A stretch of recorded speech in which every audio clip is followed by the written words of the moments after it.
ഈ നിമിഷം മുതൽ മരണം പുണരും വരെ ഞാൻ നിന്റേത് മാത്രമായിരിക്കും. കണ്ണടയ്ക്കുന്ന നേരത്തിനുള്ളിൽ ഈ മഹിഴ്മതിയുടെ സിംഹാസനം വിട്ടുകൊടുത്തവനാണ്. അവന്റെ മനസ്സിലുള്ള ഈ ചെറിയൊരാശ നിറവേറ്റി കൊടുക്കാൻ സാധിച്ചില്ലെങ്കിൽ ഇങ്ങനെ ഒരു അമ്മ എന്തിനാ? എന്റെ അമ്മ പകർന്നു തന്ന ധർമ്മത്തെ സാക്ഷിയാക്കി ഞാൻ പ്രതിജ്ഞ ചെയ്യുന്നു, നിന്റെ ചാരിത്രത്തിനും അന്തസ്സിനും യാതൊരുവിധ ഭംഗവും വരാൻ ഞാൻ സമ്മതിക്കുകയില്ല.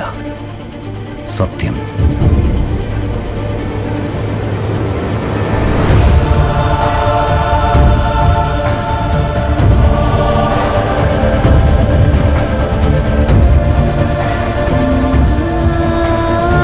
എന്റെ പുത്രന്മാർക്കിരുവർക്കും സിംഹാസനമേറാൻ തുല്യ അവകാശമുണ്ട്.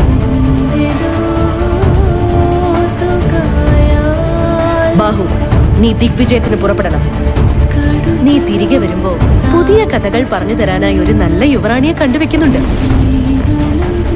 ഭല്ല, ദേവസേന ഇനി നിന്റെ പത്നിയാ. ഞാൻ വാക്കുതരുന്നു. മകിഴ്മതി, ഞാൻ നിന്നെ പൽവാൾ ദേവന് വേണ്ടിയാണ് കണ്ടുവെച്ചത്. ഞാൻ പ്രണയിച്ചതും വരനായി തിരഞ്ഞെടുത്തതും ബാഹുബലിയെയാണ്.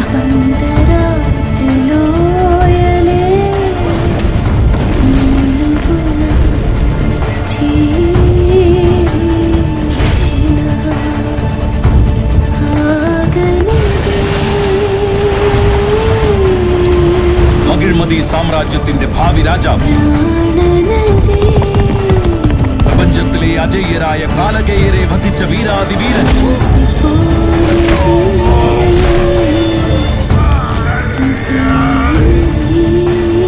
ബാഹുബലി മഹിഴ്മതിയുടെ രാജാവായി ഒരു ശുഭമുഹൂർത്തത്തിൽ മകുടം ചൂടും.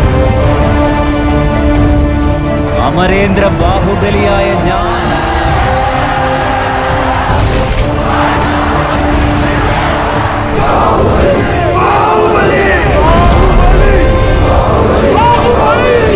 രാജ്യവും അവന്, യുവസുന്ദരിയും അവന്.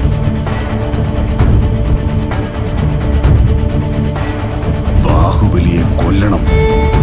ബാഹുബലി മിത്രവും ബന്ധുവുമായ കുമാരവർമ്മയുടെ കയ്യിൽ തന്റെ കഠാര കൊടുത്ത് അർദ്ധരാത്രിയിൽ രാജാവിനെ കൊല്ലാൻ അയച്ചിരിക്കുന്നു. ബാഹുബലി വധിക്കപ്പെടും. വരുന്ന വിജയദശമി ദിനത്തിൽ അതേ